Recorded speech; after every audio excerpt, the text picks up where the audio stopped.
Well good morning, good afternoon, good evening my dear friends, welcome to my channel the travel man. कैसे हैं आप सब लोग। आज की जो वीडियो है हटके है और डिफरेंट कंट्री पे हम बात करने लगे हैं। वैसे मैंने काफ़ी वीडियोस जो है बनाई हैं वीज़ास पे, डिफरेंट कंट्रीज़ पे, पर ताइवान के रिगार्डिंग मैंने कोई भी वीडियो नहीं बनाई थी पास में।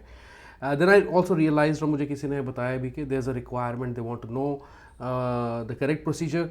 तो here is the video for you guys today. मैं कोशिश यही करूँगा कि मैं आपको ज़्यादा से ज़्यादा सही बता सकूँ इस वीडियो के अंदर। आई एम श्योर कि आप लोग और रिसोर्सेज भी फॉलो कर रहे होंगे, तो बात तो वही रहेगी, लेकिन उसे बताना कैसे है वो हमारे ऊपर है कि हम देखते हैं उसे कैसे बताएं, आपको कितने अच्छे से आपको बता सके, समझा सके। तो शुरू करते हैं इस वीडियो को, और वीडियो को लाइक कर दें फटाफट से, चैनल को सब्सक्राइब जरूर करें। ओके, तो ताइवान का जो वीज़ा है, देखिए ऐसा है कि यहाँ पे ना आप वीज़ा ऑन अराइवल या वीज़ा फ्री आप कह लें, ठीक है, वो फैसिलिटी भी ले सकते हैं अगर आप एक इंडियन पासपोर्ट होल्डर है, provided there are certain conditions to it. Okay, it is not for every Indian passport holder, ठीक है, तो उसके बारे में बात करता हूँ। प्लस अगर आप ताइवान का वीज़ा अप्लाई करना चाहते हैं तो ये कोई मुश्किल नहीं है। जैसे जितने डॉक्यूमेंट्स आप साउथ कोरिया वीज़ा के लिए लगाते हैं या आप जापान के वीज़ा के लिए लगाते हैं, उतने ही डॉक्यूमेंट्स की ज़रूरत है यहाँ पे। लेकिन एडवांटेज आपको यहाँ मिल जाता है कि अगर आपके पास यूएस, यूके, ऑस्ट्रेलिया, न्यूजीलैंड का वीज़ा है, जापान का वीज़ा है आपके पास, साउथ कोरिया का वीज़ा आपके पास, तो आप जो वीज़ा फ्री फैसिलिटी है इनकी एंजॉय कर सकते हैं एयरपोर्ट पे, ठीक है।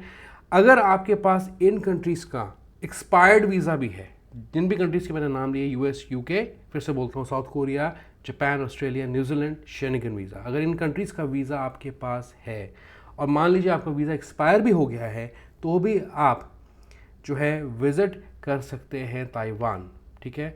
जो फैसिलिटी है वीज़ा फ्री आप इंजॉय कर सकते हैं। लेकिन अगर आपके पास इन कंट्रीज़ का वीज़ा नहीं था कभी भी, तो आप डायरेक्टली ट्रैवल नहीं कर सकते। उस केस के अंदर आपको स्टिकर वीज़ा अप्लाई करना पड़ता है, ठीक है।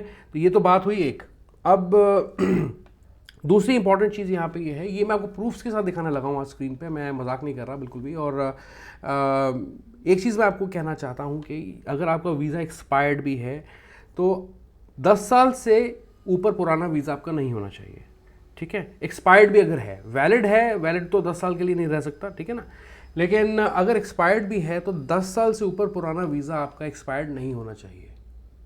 तो अगर आपका एक्सपायर्ड है visa and that is following within 10 years of the timeline, then you can still visit to Taiwan and enjoy the visa free facility. अब आगे एक मिनट के लिए हम बात कर लेते हैं जो स्टिकर वीज़ा लोग लेने लगे उसकी कॉस्ट कितनी होती है, उसकी रिक्वायरमेंट्स, उसके डॉक्यूमेंट्स क्या होते हैं, ठीक है। तो इस केस के अंदर क्या है, जो वीज़ा की कॉस्ट है आपकी एक्चुअल स्टिकर वीज़ा की, that is it can very between 3200 to 4000, इसके बीच में आपका वीज़ा लग जाएगा। सस्ता ही है, महंगा नहीं है। सिंगल एंट्री वीज़ा आपको दिया जाता है यहाँ पे, ठीक है। तो इसमें जो डॉक्यूमेंट्स हैं आपको क्या चाहिए, एक तो आपके पास ओरिजिनल पासपोर्ट होना चाहिए। आपकी पासपोर्ट की वैलिडिटी 6 महीने की होनी चाहिए। किसी भी कंट्री के केस में आप उठा के देख लें, यही निकलेगा कि 6 मंथ की वैलिडिटी आपकी पासपोर्ट की होनी चाहिए, ठीक है। उससे कम है तो आप ना ही करें अप्लाई, बल्कि आप पासपोर्ट को अप्लाई करें। 2 पासपोर्ट साइज़ फोटोग्राफ्स यहाँ पे चलेंगी आपकी, ठीक है। पासपोर्ट साइज़ फोटोग्राफ्स, कोई ऐसी स्पेसिफिकेशंस या स्पेशल रिक्वायरमेंट्स की ज़रूरत नहीं है।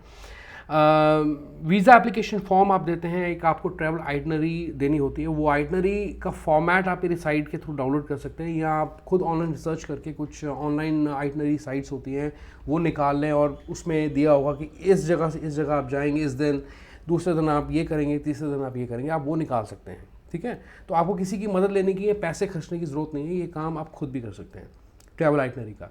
इनविटेशन लेटर चाहिए आपको तब उस केस के अंदर अगर आप किसी फ्रेंड या रिलेटिव के घर वहाँ पे जाके रह रहे हैं। अदरवाइज इनविटेशन लेटर को लगाने की ज़रूरत नहीं पड़ती अगर आप एक सोलो ट्रिप के लिए जा रहे हैं या फैमिली के साथ जा रहे हैं, टूरिज्म के लिए पर्पज़ के लिए जा रहे हैं प्योरली। देन आपको, अगर आप एक एम्प्लॉयर हैं तो आपको एक एनओसी लेने की ज़रूरत पड़ेगी अपने एम्प्लॉयर से, मतलब कि आपके पास एचआर का अप्रूवल लेटर होना ज़रूरी है। और ध्यान रहे कि ये ऑफर लेटर की बात नहीं हो रही है आपकी कंपनी के, या आपका एम्प्लॉयमेंट प्रूफ की बात नहीं हो रही है। आपको एनओसी लेना पड़ेगा। एक ईमेल आपको अपनी कंपनी में लिखनी पड़ेगी एचआर को कि मैं छुट्टियां मनाने के लिए ताइवान जा रहा हूँ इतने से इतने टाइम के लिए, काइंडली ग्रांट मी लीव्स। आप लीव अप्लाई करेंगे और उसके साथ इस लेटर के ऊपर आपको एनओसी मिल जाएगा। आपकी जो कंपनी की एचआर उसकी स्टैंपिंग होनी ज़रूरी है, ठीक है। वही होता है बेसिकली एनओसी लेटर। फिर इसके अलावा अगर आप बिज़नेस करते हैं तो बिज़नेस रजिस्ट्रेशन सर्टिफिकेट जो है आपको देना पड़ता है।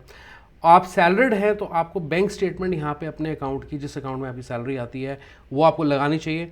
और जो उसकी बैंक स्टेटमेंट की जो मतलब आपको 3 महीने की बैंक स्टेटमेंट यहाँ पे लगानी पड़ेगी। और सेम गोज़ फॉर क्या कहते हैं कि जो बिज़नेस ओनर्स हैं, जो बिजनेसमैन हैं, उनको जो है 3 महीने की स्टेटमेंट तो लगानी है, लेकिन आपकी करंट अकाउंट की स्टेटमेंट जो है वो होनी ज़रूरी है।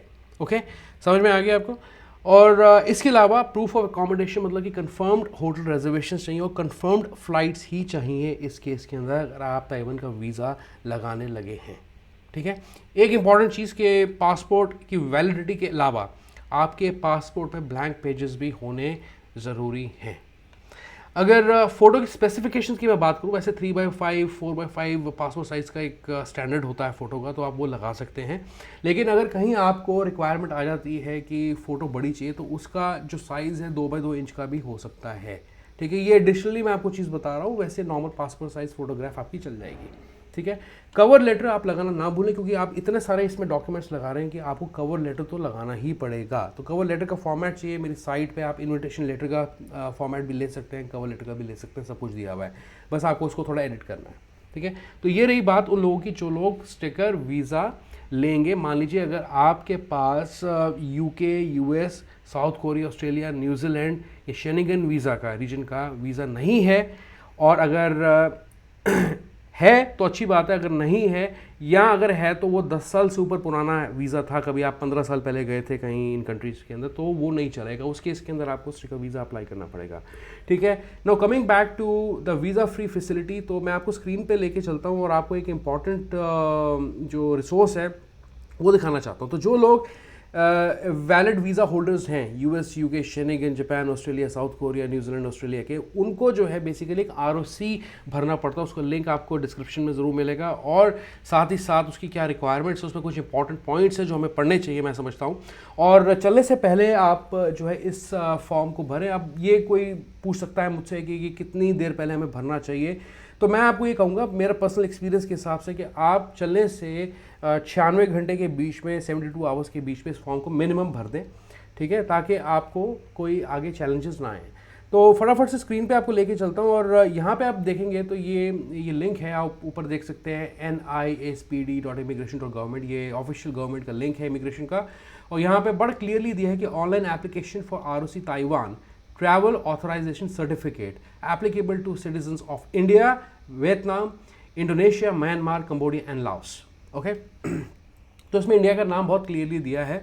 तो हम क्या करते हैं, अभी पहले इसको फॉर्म को पढ़ते हैं इंग्लिश के अंदर, और इसमें जो टर्म्स एंड कंडीशंस हैं वो दी हैं कि इन कंट्रीज़ के लोग, India, Indonesia, Vietnam, Myanmar, Cambodia, Laos के लोग जो हैं online application form authorisation certificate भरेंगे, और ये इमिग्रेशन काउंटर पे जाएंगे और एंट्री पॉइंट, चेक पॉइंट पे जाएंगे, इन्फॉर्मेशन की प्रोसेस होगी, पूरा फ्लो चार्ट दिया हुआ है। ठीक है, अगर कोई इशू आता है तो आपको लोकल आरओसी एम्बेसी को, रिप्रेजेंटेटिव को एयरपोर्ट पे कांटेक्ट करना पड़ेगा। एल्स आप क्या करेंगे, आप इसका प्रिंट आउट ले लें। जब आप इस फॉर्म को भरते हैं इसका प्रिंट आउट ले लें अच्छे से। ठीक है, और यहाँ नीचे दिया है कि travel authorisation certificate is required for both arrival and departure immigration inspection in Taiwan. ठीक है, बहुत क्लियरली दिया है। इनकी ईमेल एड्रेसेस या इनकी कॉन्टैक्ट डिटेल्स भी यहाँ पे दी हुई हैं हमें। चलिए अब आगे बढ़ते हैं और देखते हैं बेसिकली कि जो टर्म्स एंड कंडीशंस है उसमें एक्चुअली लिखा क्या है। ठीक है ना, तो पहले हम जानते हैं, बात करते हैं उन लोगों की जिनका वीज़ा अगर उनके पास, मतलब अगर उन्होंने कभी ट्रैवल किया Australia, Canada, Japan, south Korea, New Zealand या शेनिगन कंट्रीज़ में, तो या यूएस में या यूके में, तो वो ले सकते हैं। अगर उनका वीज़ा एक्सपायर भी है, मैं कह रहा था जैसे कि अगर आपका वीज़ा एक्सपायर्ड भी है तो भी आप ट्रैवल कर सकते हैं ताइवान। कैसे, क्योंकि यहाँ पे दिया है बहुत क्लियरली। ठीक है, हम अपने आप से बना के कुछ भी नहीं बोलते। वैलिड रेजिडेंट और permanent resident card, valid entry visa, may be electronic visa भी है किसी कंट्री का तो वो भी चलेगा। रेजिडेंट कार्ड और visa that has expired less than 10 years prior to the date of arrival in Taiwan. ठीक है, बहुत क्लियरली ये चीज़ दी है, तो आपको ये चीज़ क्लियर हो गई होगी। हम लोग क्या है ना, रिसोर्सेज को बस लिंक को देखते हैं और फॉर्म भरने लग जाते हैं, लेकिन उसमें काफ़ी अच्छी जानकारी आपको मिल सकती है। इन पॉइंट्स को ज़रूर पढ़ना चाहिए। ठीक है, जो बेसिक रिक्वायरमेंट्स रहेंगी उन लोगों के लिए, वो हैं the applicant's passport must have remaining validity of 6 months, ठीक है। Applicant must possess an onward return air ticket और फेरी टिकट, मतलब बाई एयर बाई सी से भी जा सकते हैं तो भी आप एलिजिबल हैं इसके लिए। The applicant has never been employed as a blue collar worker in Taiwan, तो आपका कोई एम्प्लॉयमेंट प्रूफ ताइवान का नहीं होना चाहिए, तो आप इसके लिए एप्लीकेबल है प्रोग्राम के लिए। ओके, तो यहाँ पर बहुत क्लियरली दिया, ऊपर पढ़े आप, थोड़ा मोटा चल रहा हूँ, नीचे से ऊपर जा रहा हूँ, पर nationals of these countries intending to submit an online application for such certificate should carefully read the following before proceedings to the next page. ये भी ये चीज़ कह रहे हैं, ठीक है। नीचे आप एक चीज़ और ध्यान से पढ़ें यहाँ पे, the applicants who use an electronic visa issued by Australia और New Zealand as a required document must present the valid Australia और New Zealand electronic visa as entering Japan, ठीक है। जो लोग एलिजिबल हैं या जिन लोगों के पास फैसिलिटी है ऑस्ट्रेलिया न्यूजीलैंड का ई वीज़ा लेने के लिए, उनको उसकी कॉपी एयरपोर्ट पर दिखानी पड़ेगी। प्लस एप्लीकेंट्स हु यूज़, ये इंपॉर्टेंट पॉइंट है आपके लिए, applicants who use a visa issued by Japan and Korea as the required document must present the proof of record of entering Japan, ठीक है। तो आपके पास ये प्रूफ ज़रूर होना चाहिए कि आपने इन कंट्रीज़ में विज़िट किया था, आप जापान गए थे, आप कोरिया से होके आ रहे हैं, तो अगर आपके वैलिड वीज़ा है तो यूज़ कर लिया है तो वो एक्सपायरी हो जाएगा उसके बाद देखा जाए तो, अगर आप वो है और 10 साल से नीचे का है तो चलेगा, ठीक है। प्लस आपको जो प्रूफ है ये ज़रूर दिखाना पड़ेगा कि आपने के पास इन कंट्रीज़ का वीज़ा ही नहीं, आपने एक्चुअली विजिट भी किया था इन कंट्रीज़ पे, ठीक है। The applicant possesses an entry visa or resident card issued by ROC at any point in the past 10 years and has no record of immigration irregularities of law violations in Taiwan। तो of course ये जाहिर सी बात है कि आपका कोई ख़राब background या नेगेटिव रिपोर्ट आपके पासपोर्ट पे नहीं होनी चाहिए। और that's it, that's more important to share with you guys. तो मैंने आपको जो है सारी चीज़ें बता दी हैं इसकी, और जो फैसिलिटी के बेनिफिट्स हैं वो आप नीचे नोट्स में ज़रूर पढ़ें before you start applying for Taiwan visa. तो हमने इस वीडियो में दोनों कैटेगरी के लोगों के लिए बात कर ली है, जो लोग बेसिकली जो है वीज़ा फ्री फैसिलिटी इंजॉय कर सकते हैं इंडियन पासपोर्ट होल्डर्स, और वो लोग जो कि इन कंट्रीज़ में मतलब कि UK, US, Schengen, Australia, New Zealand, south Korea, Japan में ट्रैवल नहीं किया, जिन लोगों ने कनाडा में ट्रैवल नहीं किया है, वीज़ा नहीं है उनके पासपोर्ट पे, तो उन्हें स्टिकर वीज़ा लेना पड़ेगा। तो उसके बारे में भी हमने इस वीडियो में बात कर ली है। आई होप आपको ये वीडियो अच्छी लगी होगी। इस वीडियो को फटाफट से लाइक कर दें। इसके बारे में कोई और जानकारी मुझे मिलती है मैं आपके साथ एक डेडिकेटेड वीडियो में शेयर कर दूंगा। तब तक के लिए goodbye and take very very good care of yourself. Bye bye.